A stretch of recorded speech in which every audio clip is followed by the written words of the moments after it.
మత్తయి సువార్త 26వ అధ్యాయము. మత్తయి సువార్త 26వ అధ్యాయం 41వ వచనం. 26:41 26:41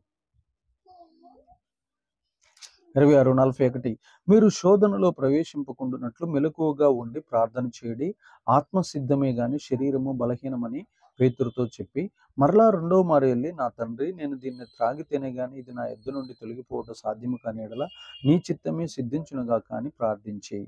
దేవునికి మహిమ ఘనత. తర్వాత చూడండి, ఇంకా తిరిగి వచ్చి వారు మరలా నిద్రించుట చూచెను, ఏలయనగా వారి కన్నులు భారముగా ఉండెను. చూడండి ప్రియదేవుని బిడ్డలారా, ఇక్కడ ఒక మనిషి జీవితంలో మనం ఇక్కడ గుర్తుపెట్టుకోవాల్సిన అంశాలు చాలా జాగ్రత్తగా ఉన్నాయి. ఇక్కడ మనం ఒక శోధనలో ప్రవేశించకుండా ఉండాలంటే ముందు చూపు ప్రార్థనలు చేయాలి. ముందు చూపు ప్రార్థన అంటే రాబోతున్న వారంలో కానీ, రాబోతున్న నెలలో కానీ, రాబోతున్న సంవత్సరంలో కానీ ఏవైతే శోధనలు రాబోతున్నాయో ఆ శోధనలు తప్పించుకోవటానికి మనం చేయాల్సిన రెండో గొప్ప కార్యం ఏంటంటే ముందు చూపు ప్రార్థన. దానికి యేసు ప్రభువు వారు చెప్పిన ప్రార్థన ఏంటంటే మెలకువ కలిగి ప్రార్థన చేయండి. మీరు శోధనలో ప్రవేశింపకుండునట్లు, అంటే శోధన వచ్చి మీద పడబోతుంది, దాంట్లో ప్రవేశింపకుండునట్లు మీరు మెలకువ కలిగి ప్రార్థన చేయండి అని యేసు ప్రభువు వారు తన శిష్యు గణాంగంతో చెబుతున్నట్లు మనం ఇక్కడ ఎంతో స్పష్టంగా మనకు అర్థమవుతున్నది. అంటే తన దగ్గర ఉన్నటువంటి 12 మంది శిష్యులకి పదే పదే హెచ్చరించాడు. అయ్యా, ఒక శోధన రాబోతుంది, సిలువ మన ముందుంది, శ్రమలు మన ముందున్నాయి, ఇరుకులు మన మధ్య ఉన్నాయి, అవమానాలు, నిందలు, అనేక రకాలైనటువంటి భారభరితమైనటువంటి క్రియలు మన ముందున్నాయి. అయితే మీరు భారంగా ప్రార్థన చేయండి అని చెప్పినప్పుడు వారు పగులంతా సువార్తకెళ్ళి పరిచర్య చేసి అలసిపోయి వచ్చి భారం భరిత నిద్రా కన్నులతో, భారమైన కన్నులతో వారు నిద్రపోతున్నట్లు, వారి యొక్క ఆత్మ సిద్ధంగా లేకుండా శరీరము, అక్కడ రాశాడు, ఏం రాశాడు, ఆత్మ సిద్ధమే గాని శరీరం బలహీనమని పేతురుతో చెప్పి. చూడండి, ఆత్మ సిద్ధంగానే ఉంది, ఎవరైనా ప్రార్థన చేయాలంటే అట్లానే ఉంటుంది, కానీ శరీరము కఠినత్వంతో ఉంటుంది. కొన్నిసార్లు మాట వినదు. కొన్నిసార్లు మన మాట వినక చాలు, ఈ రోజు కాదు పొద్దున్న చేద్దాం, కాదు ఇవాళ కాదు మధ్యాహ్నం చేద్దాం, మధ్యాహ్నం కాదు సాయంత్రం చేద్దాం, సాయంత్రం కాదు రేపు చేద్దాం, శుక్రవారం చేద్దాం, వచ్చే ఆన్లైన్ ప్రేయర్లే చేద్దాం అని ఈ శరీరం మనతోటి మాట్లాడుతూ ఉంటుంది, ఆత్మను ఆర్పేస్తూ ఉంటుంది. ఆత్మ సిద్ధంగానే ఉంటుంది, చెయ్యి చెయ్యి చెయ్యి అని మనల్ని పురుకొల్పుతూ ఉంటుంది, కానీ ఆ ఆత్మ మాట వెనుక శరీరం మాటే వింటారు. యేసు ప్రభువు వారు ఒక్కడే ఆత్మ మాట విన్నట్టు మిగతా 12 మంది శిష్యులు నిద్రాభారముతో జోగినట్లు వారు శ్రమలో కృంగిపోయి, శ్రమలో తప్పించుకొని దేవునికి దగ్గరగా ఉండాల్సిన వారు, దేవుని కోసం ప్రాణం పెట్టాల్సిన వారు ఆ శోధనలో ప్రవేశించినాక అందరూ కూడా స్వార్థపరులుగా, అందరూ కూడా ఆయన్ని విడిచిపెట్టి తిరిగిన వారిగా, దేవుని సహాయం లేనటువంటి వారిగా, దేవుని దగ్గర నుంచి ఎలాంటి అభిషేకం పొందలేనటువంటి వారిగా వారు ఆ రాత్రి చెయ్యని ప్రార్థన వల్ల అనేకమైనటువంటి అపకీర్తిని మూటగట్టుకున్నారు ఆ 12 మంది శిష్యులు. ఒక్క యోహాను తప్ప ఎవ్వరికీ కూడా దేవుని సహాయం అందినట్లు కానీ, వారు ఆ యొక్క శ్రమలో యేసు ప్రభు వారిని వదిలేసి దూరంగా తిరిగినట్లు, ఒక దొంగను చూసినట్లు ఏం జరుగుతుందని ఆ సిలువ ప్రయాణంలో, ఆ కల్వరి గొలుగుతా ప్రయాణంలో వారు తప్పించుకొని తిరుగుతూ దొంగసాటుగా చూస్తున్నట్టు కనపడింది. కానీ వారు హీరోచితమైనటువంటి కార్యక్రమాలు చేసినట్లు కానీ, వారు విజయం సాధించినట్లు కానీ, వారు గొప్ప పేరు ప్రఖ్యాతులు ప్రభువు వలన పొందినట్లు కానీ అక్కడ మన చరిత్రలో ఆ 2-3 అధ్యాయాలు, చివరి అధ్యాయాల్లో 4 సువార్తల్లో ఎక్కడ కనబడదు. చూడండి, శోధన అంత బలంగా ఉంటుందన్నమాట. మనం కూడా వచ్చే శోధనని తప్పించుకోవాలంటే మీ రోజు మెలకువ కలిగి ప్రార్థన చేసుకోవాలి.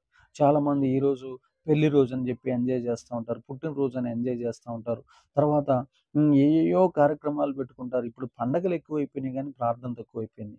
అయితే పండగల కోసం కాదు, మనం అసలు ప్రార్థనలో గడపటం కోసం పండగ చేసుకోవాలి. చాలా మందిని పిలుస్తారు, వారికి భోజనాలు వడ్డిస్తారు, విందులు, తర్వాత వారికి కావాల్సినటువంటి దాన్ని ఏమంటారు వస్తువులు కూడా గిఫ్ట్లు ఇచ్చి పంపిస్తూ ఉంటారు. కానీ అసలుకైతే ఆ రోజు జరగాల్సింది ఏంటంటే ప్రార్థన, ప్రార్థన, ప్రార్థన. అయితే ప్రియదేవుని బిడ్డలారా, శోధనలో ప్రవేశించుకున్నట్లు నిద్ర శోధనని తీసుకొని వస్తుందని ఆ వచనం మనకి ఎంతో స్పష్టంగా తెలియజేస్తుంది. నిద్ర వల్ల నష్టాలు. మూడో విషయాన్ని మనం చూస్తే న్యాయాధిపతుల గ్రంథం 16వ అధ్యాయము ఒకసారి మనం చూద్దాం ప్రియదేవుని బిడ్డలారా. న్యాయాధిపతుల గ్రంథం 16వ అధ్యాయం 19వ వచనం. ఆమె తన తొడల మీద అతన్ని నిద్రగుచ్చి ఒక మనుషుణ్ణి పిలిపించి వాని చేత అతని తల మీద 7 జడలను క్షౌరం చేయించి అతన్ని బాధించుటకు మొదలుపెట్టాను. అప్పుడు అతనిలో నుండి బలము తొలగిపోయాను. చూడండి ప్రియదేవుని బిడ్డలారా, నిద్రించుట వల్ల నిద్రించటం వల్ల అపజయం కలుగుతుందని సంసోను జీవితాన్ని చూస్తే మనకు అర్థమవుతుంది. ఆ నిద్రలో ఆయన మెలకువ కలిగి ఉంటే ఆయన దాగోను గుడిలో పిండి రుబ్బేవాడే కాదు. ఆయన నిద్రలో మెలకువ కలిగి ఉంటే ఆ యొక్క పిల్ల మరగుజ్జులతో అవమానాలు పొందేవాడు కాదు. ఫిలిస్తీన్లతో కన్నులు పొడిపించుకునేవాడే కాదు. ఆ యొక్క ఫిలిస్తీన్ల సర్దారులకు దొరికి వాళ్ళ చేతిలో కుక్క సాగు చచ్చిపోయేవాడే కాదు. చూడండి, ఒక్క నిద్ర అపజయాన్ని తీసుకొని వచ్చింది. ఒక్క నిద్ర ఆయన్ని అనేక రకాలైనటువంటి నష్టాలను, అనేక రకాలైనటువంటి ప్రమాదాల్లో పడేటట్లు చేసింది. ఆమె తొడల మీద ఎప్పుడైతే నిద్రించాడో, ఆమెను నమ్మాడో, ఎప్పుడైతే శత్రువుని ఎప్పుడైతే నమ్మాడో, ఆ రోజే సంసోను ఆత్మీయంగా దిగజారిపోయి చనిపోయినట్లు మనకి ఎంతో స్పష్టంగా అర్థమవుతుంది. సంసోను యొక్క నిద్ర అతని జీవితాన్ని పతనం చేసినట్లు, అతని యొక్క నిద్ర అతని అజ్ఞానిగా మార్చినట్లు, అతని యొక్క నిద్ర అతన్ని అపజయాల పాలు చేసి అనేక న్యాయాధిపతుల చరిత్ర కంటే హీనమైన చరిత్రలో లిఖించేటట్లు అనేక మంది ఆత్మీయులు తలదించుకునేటటువంటి ఘోరమైన చావు చచ్చిపోయినట్లు మనం బైబిల్లో చూస్తున్నాం. కాబట్టి ఆ నిద్ర అనే ఆయుధం, ఒక తిండి అనే ఒక ఆయుధం, ఒక వ్యభిచారం అనే ఒక ఆయుధం, ఒక భోజన ప్రియత్వం అనే ఒక ఆయుధం, ఒక వ్యభిచారం అనే ఒక ఆయుధం, ఇలాగ సాతాను 7 రకాలైన ఆయుధాలను మానవుని మీదకి పంపిస్తూ ఉంటాడు. డబ్బు అనేది ఒక ఆయుధం. ఇలాగా పదే పదే ఈ ఆయుధాలనే సాతానుడు వాడి అనేక రకాలుగా 7 రకాలైన పాపాలు చేయించి కోట్ల కొలది మంది ప్రజలను నరకానికి ఈడ్చుకొని పోతున్నాడు సాతానుడు. కాబట్టి ప్రియదేవుని బిడ్డలారా, ఏవైతే సాతాను ఆయుధాలు ఉన్నాయో వాటన్నిటిపైన ఆత్మీయులమైన మనము జయ జీవితం జీవించాలనే ఈ వచనాలు మీకు తెలియజేస్తున్నాను. తర్వాత సామెతల గ్రంథం 23, సామెతల గ్రంథం 23:21 ఒకసారి చూద్దాం. సామెతల గ్రంథము 23, 21 త్రాగుబోతులను తిండిబోతులను దరిద్రులగుదురు, నిద్రమత్తు చింపిరి గుడ్డలు ధరించుటకు కారణమగును. త్రాగుబోతులను తిండిబోతులను దరిద్రులగుతారు. నిద్రమత్తు చింపి గుడ్డలు ధరించుటకు కారణమగును. చింపిరి గుడ్డలు అంటారు మనం. అంటే అది ఇట్లా పట్టుకుంటేనే ఊడిపోతాయి. నిద్రమత్తు వల్ల కాస్ట్లీ బట్టలు కొనుక్కోలేరు, మంచిగా జై జీవితం జీవించలేరు. పాతబడిన, మాసిపోయిన, చినిగిపోయినటువంటి బట్టలే వేసుకొని తిరగాల్సి వస్తుంది. ఎందుకంటే కష్టపడితేనే డబ్బులు వస్తాయి. చాలామందికి రక్తాన్ని, మాంసాన్ని, చీముని, నెత్తురుని వాడుకొని గొప్పవాళ్ళు, ఐశ్వర్యవంతులు కావాలని ఎవరికి తెలియదు. మన లోపల ఉన్న రక్తాన్ని, మాంసాన్ని, ఎముకలను వాడుకొని ఐశ్వర్యవంతులం కావాలని దేవుని యొక్క సంకల్పం. అందుకని మనకేమి ఇవ్వకుండా మనకేమి ఇచ్చాడంటే పని చేసే నైపుణ్యం ఇచ్చాడు. ఒరే బాబు, నేను మీకు అన్ని సమకూర్చి పెట్టను, మీరు కష్టపడితే మీకు అన్ని మీ దగ్గరకు వస్తాయని చెప్పి మన శరీరాన్ని వంచటానికి, మన శరీరాన్ని నలగొట్టడానికి, మన శరీరం ద్వారా మనకు ఆశీర్వాదాలు వస్తాయని తెలియజేయటం కోసం ఆయన టమాటాని టమాటాలాగిస్తాడు, బంగాళదుంపను బంగాళదుంపలాగిస్తాడు. ఆయన ఒక జంతువుని జంతువులాగా పెట్టాడు. అంతేగాని కోసి కూరొండి మనకి నోట్లో పెట్టడు మన దేవుడు. ఎందుకంటే అలాంటి సోమరిపోతులు దేవుడికి ఇష్టం ఉండదు. కాబట్టి మన లోపల నుంచి దేవుడు ఏం కోరుకుంటున్నాడంటే నిద్రను జయించినటువంటి ఆత్మీయులను దేవుడు కోరుకుంటున్నాడు.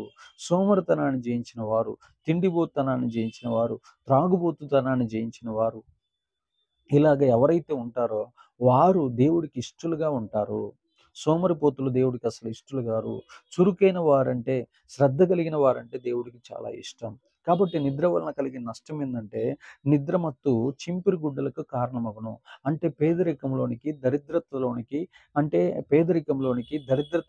లేమిలోనికి, నష్టాల్లోనికి, అవమానాల్లోనికి, నిందల్లోనికి, ఎగతాళిలోనికి, అనేకమైన హేళనల్లోనికి, ఎంతో భయంకరమైన బహిష్కరణలోనికి, అపకీర్తిలోనికి తీసుకుపోద్ది ఈ నిద్రమత్తు. ఎవడైతే నిద్రలో జోగుతూ ఉంటాడో వాడు ఎప్పటికీ కూడా ఉన్నతమైన శిఖరాలు ఎక్కలేడు. నిద్రను జయించాలంటే ప్రార్థన బాగా చేసుకోవాలి. నిద్రను జయించాలంటే బాగా దేవుని మందిరంలో దైవ సేవకులు ఎదుట కనబడతా ఉండాలి. దైవ సేవకులతో సహవాసం చేస్తుంటే వారికి ఉదయం కాలం, సాయంకాలం ప్రార్థన చేసుకునే అలవాట్లు ఉంటాయి కాబట్టి వాళ్ళతో తిరుగుతూ ఉంటుంటే మన లోపల ఉన్న నిద్రపుచ్చు ఆత్మ దెయ్యాలు పారిపోతాయి, మనల్ని వదిలిపెట్టిపోతాయి.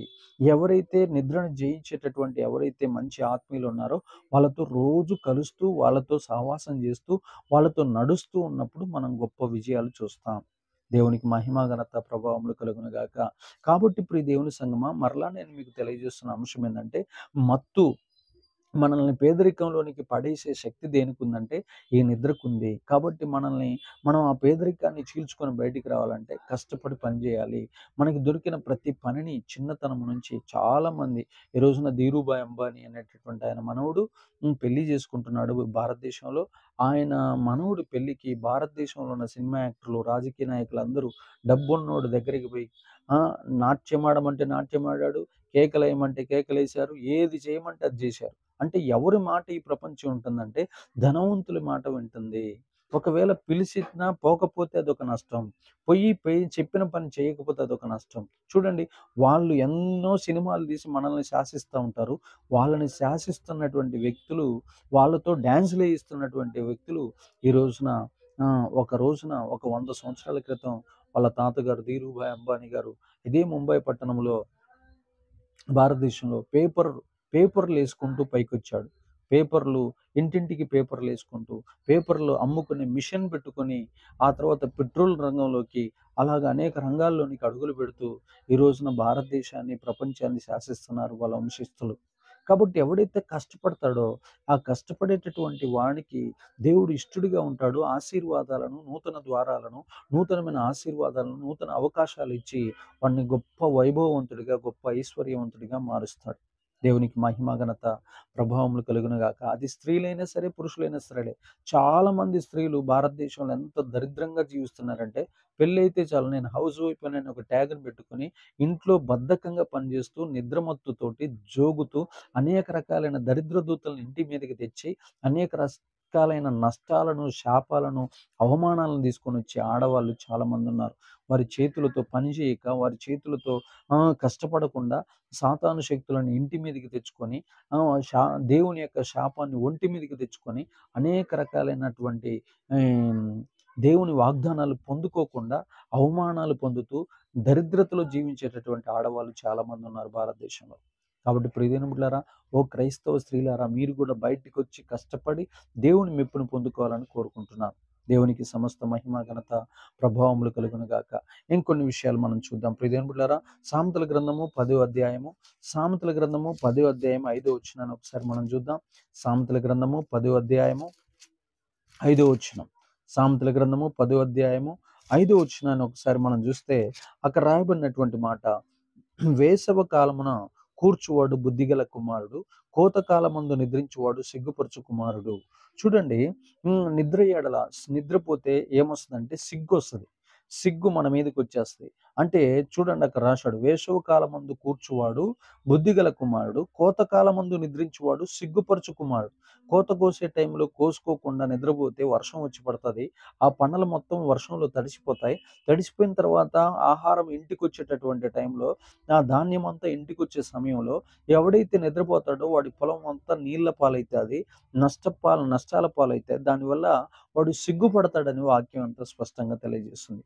అక్కడ రాస్తున్నటువంటి సొలొమోను భక్తుడు ఎంతో అద్భుతంగా కోతకాలానికి సంబంధించిన మర్మాలను అక్కడ తెలియజేస్తున్నాడు. వేసవి కాలంలో కష్టపడేవాడు బుద్ధిగలవాడు.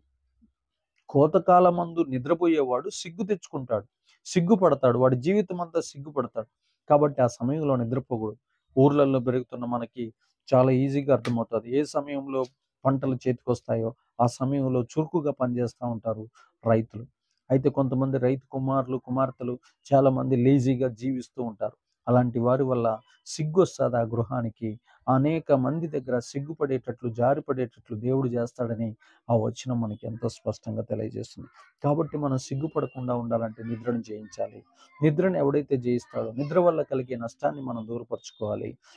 అందుకనే ఆ నిద్రను కోతకాలమందు మనం నిద్రపోకుండా బహు జాగ్రత్త కలిగి చురుకైన వారిగా లేచి మన పనులు మనం చేసుకుంటే అనేక రకాలైన ఆశీర్వాదాలు, ఆహార ధాన్యాలు మన ఇంటికొస్తాయి. తర్వాత మళ్ళీ మనం చూద్దాం. యోనా గ్రంథం 1వ అధ్యాయము 6వ వచనం. యోనా గ్రంథము 1వ అధ్యాయము 6వ వచనం. ఒకసారి మనం చూస్తే యోనా గారు హ్మ్, గాఢ నిద్ర వల్ల అవమానం పొందినట్లు మనం చూస్తాం. 1:6 అప్పుడు ఓడ నాయకుడు అతని యొద్దకు వచ్చి, ఓయి నిద్రపోతా, నీకేమి వచ్చినది? లేచి నీ దేవుడిని ప్రార్థించుము. మనము చావకుండా ఆ దేవుడు మన యందు కనికరించునేమో అనెను. కాబట్టి ఇప్పుడు దేవుని సంగమా, ఇక్కడ 6 పాయింట్ నేను మీకు తెలియజేస్తున్నాను. యోనా గారు నిద్రపోతున్నాడు సముద్రపు ఓడ గర్భంలో. అయితే అక్కడ ఉన్నటువంటి ఓడ నాయకుడు వచ్చి పోయి నిద్రపోతా, ఇదిగో మన మీదకి తుఫాన్ రాబోతుంది, భయంకరమైనటువంటి తుఫాన్ వస్తుంది, ఊహించలేని తుఫాన్ వస్తుంది, ఆ తుఫానులో అలలు మనల్ని ముంచివేసి నడి సముద్రంలో మనల్ని పడవేస్తే మనం అందరం చచ్చిపోతాము, నువ్వు లేచి నీ దేవునికి ప్రార్థించు, ఆ దేవుడు నీ ప్రార్థన ఆలకించి ఈ తుఫానును ఆపేస్తే మనమంతా క్షేమంగా ఆ దరికి చేర్చబడతాము అని చెప్పినప్పుడు, యోనా లేచినప్పుడు భీకరమైనటువంటి తుఫాను వచ్చినట్లు, ఆ తుఫాను తన ద్వారానే వచ్చినట్లు తను గ్రహించి ఆ ఓడలో ఉన్న వాళ్ళందరికీ తెలియజేసి, నన్ను ఈ ఓడలో నుంచి కింద పడేస్తే మీరంతా క్షేమంగా ఉంటారని చెప్పినప్పుడు, అక్కడ ఉన్నటువంటి వాళ్ళంతా అతన్ని ఎత్తి సముద్రంలో పడవేసినట్లు, అతను దేవునికి వ్యతిరేకమైన దారిలో మార్గంలో వెళ్తున్నందున దేవుడు ఆ సముద్రాన్ని రెచ్చగొట్టినట్టు, అక్కడున్న తుఫానుని ఉసిగొల్పినట్లు మనం బైబిల్లో చూస్తున్నాం. కాబట్టి ప్రతిదిన బిడ్డలారా, సృష్టి దేవుని చిత్తం కాని పని నువ్వు ఎప్పుడైతే చేస్తా ఉంటావో సృష్టి నీకు వ్యతిరేకంగా పనిచేస్తుందని ఈ అధ్యాయం ద్వారా ప్రతి క్రైస్తవుడు తెలుసుకున్నాను గాక. ఈ సృష్టి మొత్తం కూడా నీకు వ్యతిరేకమైన కోణంలో పనిచేస్తూ ఉంటుంది. మనుషులు నీకు వ్యతిరేకమైన కోణంలో పనిచేస్తూ ఉంటారు. అక్కడే దేవుడి చిత్తం లేదని మనం తెలుసుకోవాలి. చాలామంది ఈ రోజున దొంగ క్రైస్తవులు ఎలా ఉంటారో మీకు చెప్తాను ప్రియదేవుని బిడ్డలారా. నేను ఎంత ఈ క్రైస్తవ్యాల వల్ల ఎంత నరకయాతన అనిపిస్తుందో మీకు తెలియజేస్తాను. వీళ్ళు 10 సంవత్సరాలు, 20 సంవత్సరాలు, 30 సంవత్సరాలు చర్చికి వెళ్తారు. ఒక ఒక క్రైస్తవుడు. వాళ్ళు ఒక చిన్న డబ్బు, ఒక 10 ఎకరాలు, 20 ఎకరాలు ఉన్నోడిని చూడంగానే వెంటనే టెంప్ట్ అయిపోయి వాళ్ళ కూతుర్లను, వాళ్ళ కొడుకుల్ని అన్యులకి ఇచ్చి పెళ్లి చేస్తారు. వాళ్ళు రాసి రంపాన పెడుతున్నప్పుడు మాలాంటి యవనస్తులైన దైవ సేవకుల కాడికి వచ్చి దొంగ ఏడుపులు ఏడుస్తూ ఉంటారు. అది ఎంత దుర్మార్గం అంటే, అసలు వీళ్ళు 20 సంవత్సరాల నుంచి, 30 సంవత్సరాల నుంచి, 10 సంవత్సరాల నుంచి చర్చిలకి వెళ్తారు కానీ వీళ్ళ జీవితంలో, వీళ్ళ లైఫ్లో దేవుని వాక్యానికి ఇలువీయకుండా, దేవుని మాటలు లెక్క చేయకుండా ఇవాళ వచ్చి ఏడ్చి ఏడ్చి, అయ్యా నువ్వు ప్రార్థన చేయి, అయ్యా నువ్వు దర్శనం కనిపెట్టు, అయ్యా నువ్వు మార్చాలయ్యా అని ఇలాంటి యవనస్తులైనటువంటి దైవజనుల్ని ప్రాణాలు తీస్తూ ఉంటారు చాలామంది. నిజంగా చెప్తున్నా, వాళ్ళు చేసిన తప్పుకి దేవుడు ఇచ్చిన శిక్ష వాళ్ళ జీవితాలు నాశనం అయిపోతున్నాయి. ఆ ఆడపిల్లల జీవితాలు, ఆ మగపిల్లల జీవితాలు. వీళ్ళకి ఆల్రెడీ మందిరంలో దైవజనుడు చెప్పాడు, వీళ్ళ యొక్క స్వార్థం కోసం, వీళ్ళ డబ్బు పిచ్చి కోసం, వీళ్ళ సౌఖ్యాల కోసం, నా కూతురు 10 ఎకరాలు, 20 ఎకరాలు ఉంటే వాడి దగ్గర బాగుంటుంది అనేటటువంటి ఆ జీవపడమ్మం కోసం వాళ్ళ కుతికలకు వస్తున్నారు ఈ తల్లిదండ్రులు. కాబట్టి ప్రియ దేవుని బిడ్డలారా, మరలా చెబుతున్నాను, ఇది తప్పు. సంఘాన్ని సరిదిద్దుకోలేకపోతున్నాం. ఎప్పుడైనా సరే అవకాశం రాగానే ప్రతి మనిషి తన తన ఇష్టాలే నెరవేర్చుకుంటున్నారు కానీ, అవకాశం వచ్చినప్పుడు దేవుడు ఎదురు చూస్తున్నాడు. నా మాట వింటారేమో, నా వాక్యం నెరవేరుస్తారేమో, నా మాట వింటారేమో, నా వాక్యాన్ని నెరవేరుస్తారేమో అని ఆశపడుతుంటే దైవజనుల గుండెలు కోయటం, దేవుని గుండెను కోసి ఇష్టం వచ్చినట్లు కేలి విలాసాలు ఆడుతూ ఉంటారు. తర్వాత వాళ్ళకి నష్టాలు జరిగినప్పుడు, వాళ్ళ పిల్లలు బాధపడుతున్నప్పుడు మళ్ళీ దేవుడి దగ్గరికి ఏమి ఎరగనట్టు వచ్చి నటిస్తూ ఉంటారు. ఈ హాలీవుడ్ నటనంతా ఎందుకు? దేవుని యొక్క వాక్యం చెప్పాడు కదా దైవజనుడు. ఆయన దగ్గరికి పోయి అడిగి ఖచ్చితంగా మరి ఇది నాది, ఇట్లా చేయండి అయ్యా అని ఆ రోజు కనుకంటే ఒక మంచి ఆత్మీయుని చూసి, ఒక గొప్ప రక్షణ పొందిన యోగ్యుని చూసి, ఒక గొప్ప ప్రార్థన పరుని చూసి పెళ్ళిళ్ళు చేస్తారు కదా. చూడండి ప్రియదేవుని బిడ్డలారా, సంఘానికి చాలా మంది వస్తారు కానీ సంఘంలో యేసయ్యని చంపేస్తున్నారు. సంఘంలో యేసుప్రభు వారి బట్టలు ఊడదీస్తున్నారు. సంఘంలో యేసుప్రభు వారిని సిలువేస్తున్నారు. సంఘంలో యేసుప్రభు వారిని అవమానపరుస్తున్నారు. ఇదే నేను నా కళ్ళతో చూస్తున్నది. చాలా మంది కట్నాల కోసం, చాలా మంది వాళ్ళ స్వార్థాల కోసం, చాలా మంది వాళ్ళ బంధుత్వాల కోసం, చాలా మంది వారి పెత్తనాల కోసం వాళ్ళ సొంత స్వార్థాలే తీర్చుకుంటారు కానీ, అందరూ వారి సొంత పనులే చూసుకుంటారు కానీ యేసు ప్రభు కార్యాలు ఎవరు చేయట్లేదని ఫిలిప్పీయులకు రాసిన పత్రిక 2వ అధ్యాయం 21వ వచనంలో పౌలు గారు ఎంతో స్పష్టంగా తెలియజేస్తున్నారు. కాబట్టి అవమానాలు ఎందుకు వస్తాయి తెలుసా? ఇక్కడ రాస్తున్నాడు, ఏమని రాస్తున్నాడు? నిద్రించిన యెల్లా యోనా మీదకి అవమానం వచ్చింది. ఎందుకు నిద్రపోయాడు? అలాగనే చాలా మంది మీదకి అవమానాలు ఎందుకు వస్తున్నాయి తెలుసా? దేవుడి చిత్తానికి వ్యతిరేకంగా పనిచేయటం వల్ల, దేవుని వాక్యానికి వ్యతిరేకంగా పనిచేయటం వల్ల, దైవ సేవకులు చెప్పిన మాటకు లోబడకుండా జీవించటం వల్ల అనేక రకాలైనటువంటి అవమానాలు సంఘం మీదకి, క్రైస్తవుల మీదకి వస్తున్నాయి. యోనా చేసిన తప్పు అతన్ని అవమానాలు పాలు చేసింది. అదే ఆయన నినివేకి వెళ్ళి ఉంటే, తర్షీషుకి వెళ్లకుండా నినివేకి వెళ్ళి ఉంటే ఖచ్చితంగా ఆయన అనేక రకాలైన ఆశీర్వాదాలు, గొప్ప ఖ్యాతిని పొందుకునేవాడు. కానీ ఆయన ఎప్పుడైతే తర్షీషుకి వెళ్ళాడో ఆ రోజున అవమానం పొందాడు. సముద్ర గర్భంలో 3 రోజులు ఏడవలసి వచ్చింది. తిమింగలం అతన్ని మింగాల్సి వచ్చింది. అది తీసుకొని వచ్చి బయట ఒడ్డున కక్కాల్సి వచ్చింది. దేవుడికి ఎంతో పని పెట్టాడు, ఆయాసాన్ని కలిగించాడు. నిద్రపోవటం వల్ల అనేక రకాలైన నష్టాలు కలుగుతాయని వాక్యం ఎంతో స్పష్టంగా తెలియజేస్తున్నాయి. లాస్ట్ మాట చదువుకుందాం. సామెతల గ్రంథము 20వ అధ్యాయము 20వ అధ్యాయము 13వ వచనం. 13 చూడండి. లేమికి భయపడి నిద్రయందు ఆసక్తి విడువుము. నీవు మేల్కొని ఉండిన ఎడల ఆహారము తిని తృప్తి పొందుదువు. చూడండి, లేమి ఎలా వస్తుందో ఒక రాశాడండి.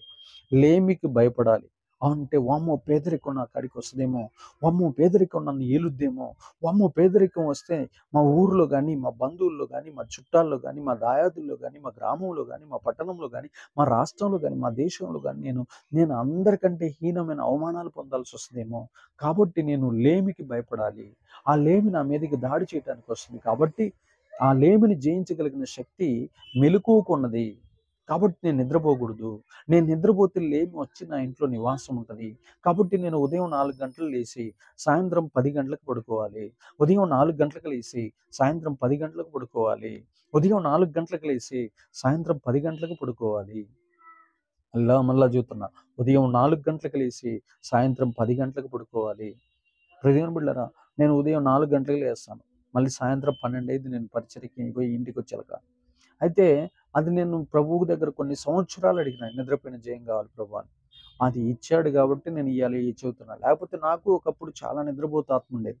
దాన్ని జయించటం కోసం కొన్ని సంవత్సరాలు ప్రభువు దగ్గర ఉచ్చారణ చేసి అడిగా, ప్రభువా ప్రభువా ప్రభువా, దీనిపైన నాకు పూర్తి అధికారం నాకు ఇవ్వయ్యా అని అడిగి.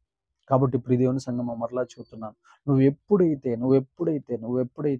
ఆ లేమికి భయపడి, లేమి నీ దగ్గరికి ఎందుకు వస్తుందంటే నిద్రపుచ్చే ఆత్మనిగా. చాలా మంది లేవరు, ఆదివారం ఆరాధనకి లేవరు, స్తుతి ప్రార్థనలకు లేవరు, ఉదయకాల ప్రార్థనకు లేవరు, సాయంకాల ప్రార్థనలకు తొందరగా నిద్రపోతూ ఉంటారు. తమ శరీరానికి ఇచ్చిన విలువ దేవుడికి ఇవ్వనందున దేవుని దగ్గర నుంచి దీవెనలు ఎవరికి రావట్లేదు. దేవుడి దగ్గర నుంచి దీవెనలు నీకు రావాలంటే నీ శరీరాన్ని గెలవాలి, లోకాన్ని గెలవాలి, సాతాన్ని గెలవాలి. కాబట్టి ఈ ముగ్గురు శత్రువులను గెలిచే శక్తిని ఇవ్వమని ప్రభువుని ప్రార్థించి, దేవుడు నిన్ను గొప్ప ఆత్మీయుడిగా తీర్చిదిద్ది స్థిరపరచు దిలింపుల చేయను గాక. దేవుడు ఈ మాటలను దీవించి స్థిరపరచును గాక. ఆమేన్.